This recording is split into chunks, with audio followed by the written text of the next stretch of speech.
I am Melissa Fleurio. I am a post-adoption and guardianship services coordinator with the Georgia Division of Family and Children's Services State Adoption Unit. My action research project was centered around post-adoption services with the overarching goal of improving our adoption outcomes, especially those when we look at post-legalization services and supports.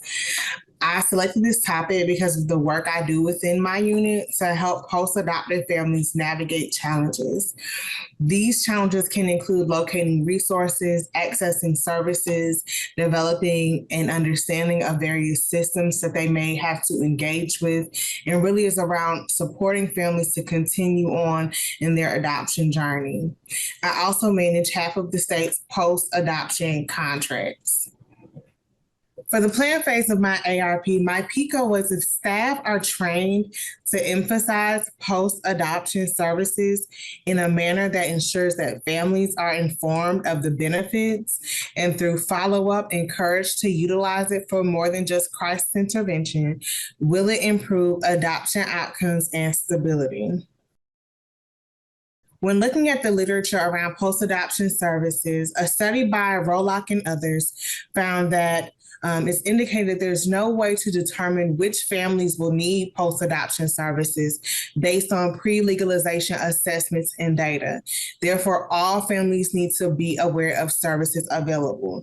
This study took a population of youth who had finalized and looked at the information about them while they were in foster care to include assessments, mental health records, placement stability, as well as various other factors that played a role while they were in foster care and that were present while they were in foster care, and looked at the families who had adopted or had guardianship of these same children, some with high level needs and some with more basic level needs, and found that there was no precursor or no information from that child's foster care experience that helped to indicate that this family would need or utilize post-adoption services or post-legalization services.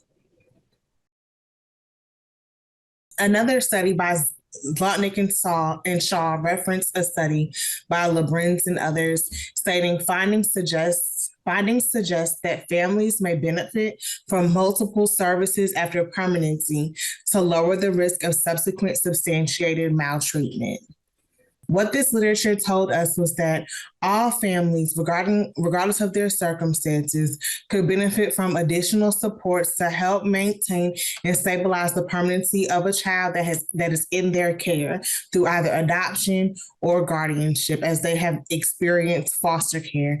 And we know that one day in foster care is too long, and that there is trauma that has occurred when a child enters foster care.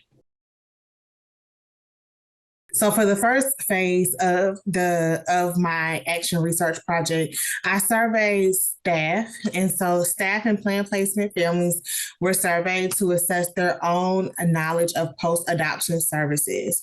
So for the staff who were surveyed, they were from all of the division's program areas. That includes child protection services. And so CPS, for short, that consists of our investigations, family support, and family preservation cases. Our caregiver recruitment and retention unit is what we refer to as our CREW unit. And the CREW unit is our DFCS team members who assess and manage supports provided to foster caregivers. Our foster care staff, these are our DFCS team members who manage the caseloads of foster children and their families. And our adoption staff are those who manage those DFCS team managers who manage the caseload of children who are in foster care but have a goal of adoption. I also surveyed our contracted adoption agency staff. The state of Georgia partners with contracts with 5 agencies that specifically recruit and work to maintain adoptive resources for our more difficult to place children. So that includes our children who are ages 13 and over, our youth with special medical, physical, or emotional needs, certified by a physician or a large sibling group. Also, with the caregivers that were surveyed, planned placement families were surveyed. And so planned placements are parents identified as an adoptive resource for children who are legally free and have a permanency goal of adoption. The planned placement families were pulled by random sample from across 13 of the division's 14 regions. The families included kinship families, adoptive families, resource families, and partnership families. So our partnership families are foster parents who provide temporary homes for children in foster care. They are expected to work in partnership with birth families and act as parenting mentors whenever possible. And our resource parents are foster parents who are willing to become an adoptive parent for a child placed in their home. The children placed in their home should have a concurrent permanency plan where the secondary goal must be adoption. Resource parents must also be able to concurrently fill the roles of being a partnership parent and an adoptive parent. So of this survey, a total of 81 respondents responded to the survey. 62% were staff or agency workers, 30% were caregiver, parent, or guardians, and 8% identified as other. And so for the staff, to look at for staff, there were about 50 who responded. There were 50 who responded. And looking at their years of service, 52% had over 10 years of service in child welfare. 24% had 6 to 10 years of experience, and another 24% had 1 to 5 years of experience with the division. And again, this is across all program areas. And so looking at the primary program areas of those who responded to of the 50 staff who responded to the survey, 32% were foster care or primary foster care staff, 24% were adoptions, 28% were our caregiver recruitment and retention unit team members, 6% were our child protective services team members, and 10% were from our child placing agency staff. And so when surveying families, one of the questions they were asked was what post-adoption services that they were familiar with. And so with this question, respondents were allowed to select multiple options and fill in an other option as well. And so what we see is that an overwhelming number of our respondents, 86% were familiar with Georgia Center for Resources and Support. And next in line for what they were aware of was crisis intervention services. There are a couple of hypotheses that can be made from this information, one of which being that Georgia Center for Resource and Support also provides online trainings for foster parents to receive their mandatory annual training hours. And so this may also lend itself to why families were already familiar of these. And crisis intervention at 43%, because oftentimes what we do see within my unit is that families often reach out when they are in active crisis. And so therefore, they're not able to really utilize our lower level of services because the situation has risen to a point where immediate action is needed and immediate support is needed to be put into place. So with our families, we also asked them when was the first time they received post-adoption information. And so providing families with information regarding post-adoption services is a requirement within our policy. The goal would be for families to have been notified of this information at the time to first hear this information at the time of impact orientation or the information meeting. And so we did see a majority of respondents at 38% receive this information at that time, but then we also saw 29% receive this information at the signing of the adoption or assistance agreement, 19% other, 5% reported while making the decision to adopt, and 9% was when they were notified that adoption became the plan for the children in their home. And so for those who responded with other, some of those responses were around were that they received that foster parent training, which would have been that impact orientation. one respondent advised that they were not aware of any post-adoption services, although they are a planned placement for a child in our custody. And another respondent saying that they did not remember being told about any post-adoption services. And unfortunately, we had one respondent who responded NA, who did not believe that this information pertained to them. However, because they are a planned placement, this information about post-adoption services absolutely does apply to them. And so we asked our staff, when was the first time they gave families information about post-adoption services? And so 36% reported impact orientation, and then 4% at pre-service training.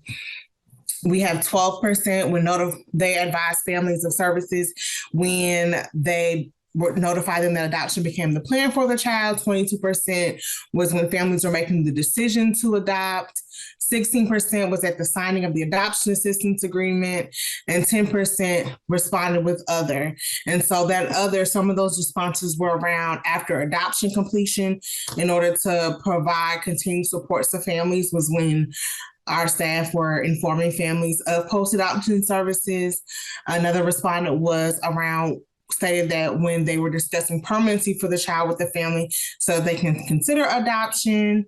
And we had one who advised that the adoption worker does this, and another advised that they were unsure. And so this really lent itself to the training as well. So keep this information in mind.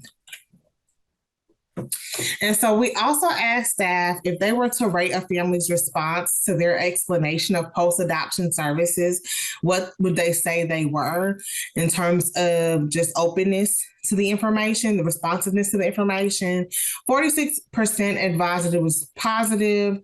38% advised that it was neutral, 14% advised that it was mostly positive, and we did have 2% who reported it was a negative response. And with that negative response, it was because the family felt that services could not meet their current need, which was a crisis intervention need. They were in imminent crisis that just required immediate support. So now we'll go into our intervention and methodology as a result from the survey that was administered. So a training was conducted, and the topic of the training was the benefits of post-adoption services. I conducted this training virtually and offered it statewide on November 8th, 2023. There were over 200 attendees, and this training was for DFCS team members only. And so all DFCS program areas attended the training.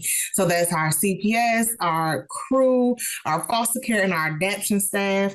We also, during the training, I also allowed the chats to be made available, and I had someone monitor the chat to allow our team members, our frontline team members, to ask questions and provide open dialogue to ensure that the direct services staff have full clarity of topic discussion. I wanted staff to be able to ask questions as they arose, so to ensure that they were really understanding of the information.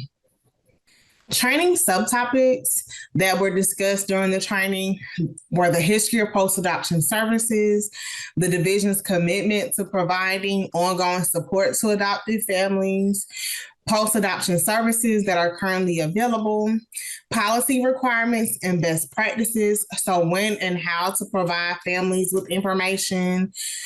The training also provided talking points for staff to use to gain comfort with discussing post-adoption services and the specific staff that can help them navigate these services, myself included, as well as my unit mate, and also the importance of post-adoption services.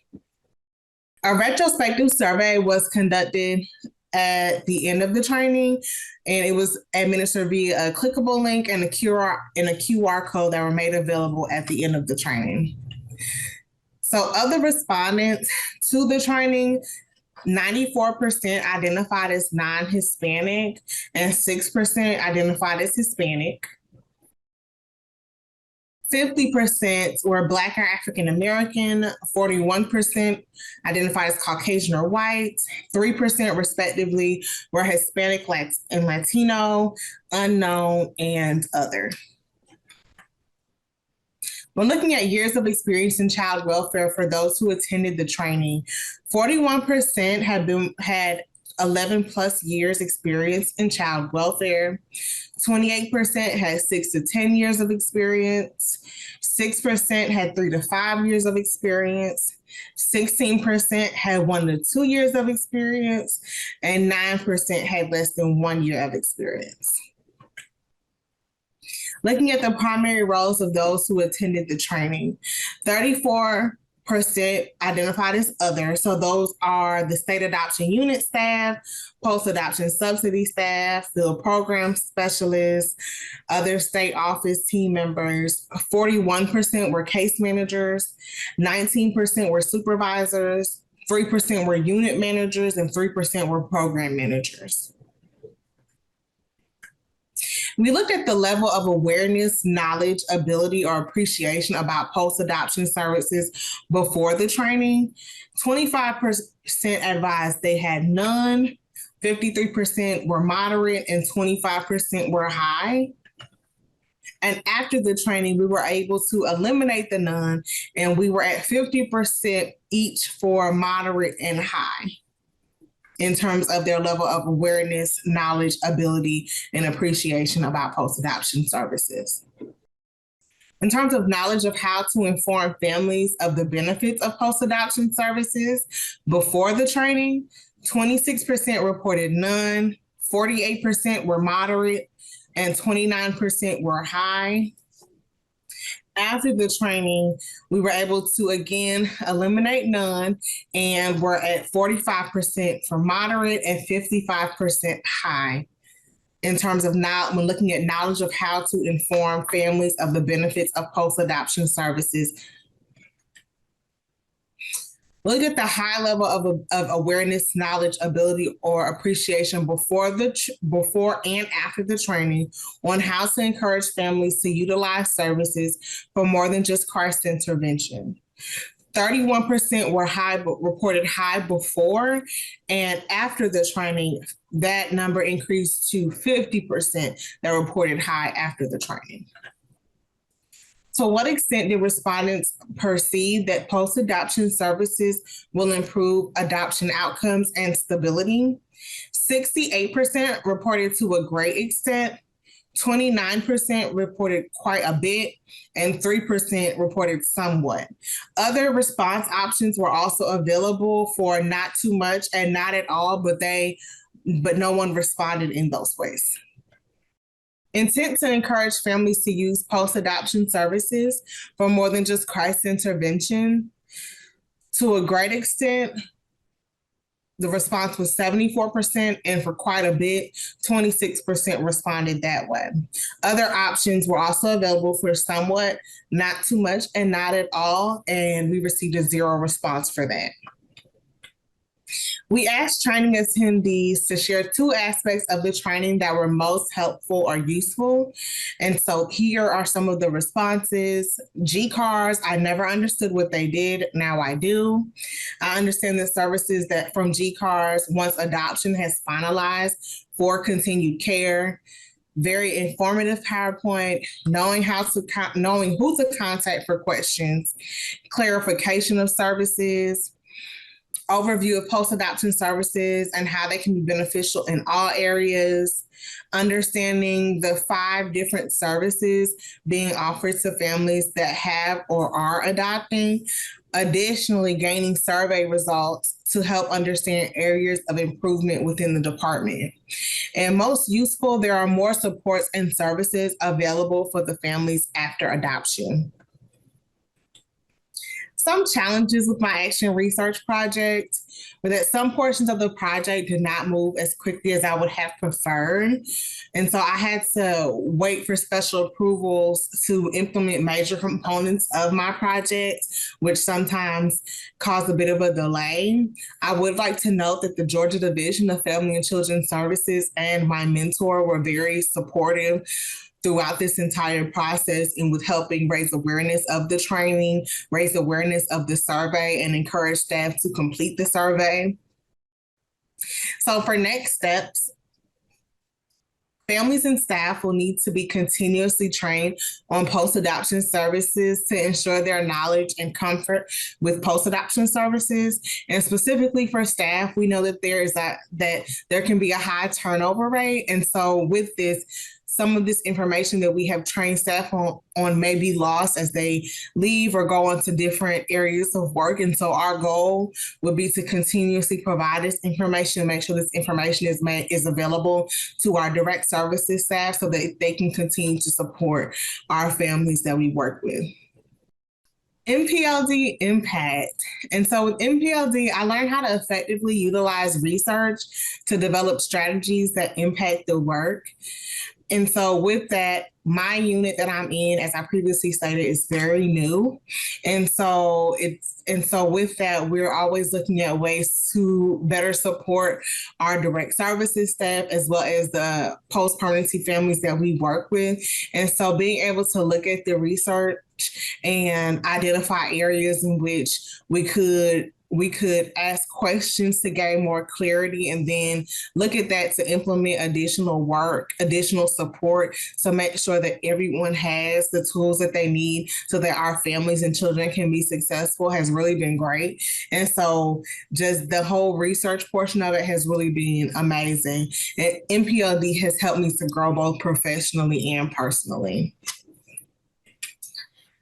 These are my references from the presentation today. I thank you all for attending today's training with me.